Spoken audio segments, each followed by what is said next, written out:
Mga kabrigada, nag-issue na ng show cause order ang Commission on Elections sa mga local at national candidates para magpaliwanag hinggil sa umano'y kanilang pagkakasangkot sa vote buying o paggamit ng mga social welfare program sa kanilang kampanya.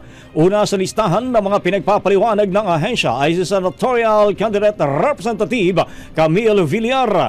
Kasama rin dito sina Bulalakaw Oriental Mindoro Vice Mayoral Candidate Edna Cantos Villas, Bulalakaw Oriental Mindoro Mayoral Candidate Ernilio Villas, ang re-electionist na si Representative Emerson Pascual at House of Representatives 3rd District Palawan Candidate Abraham Mitra.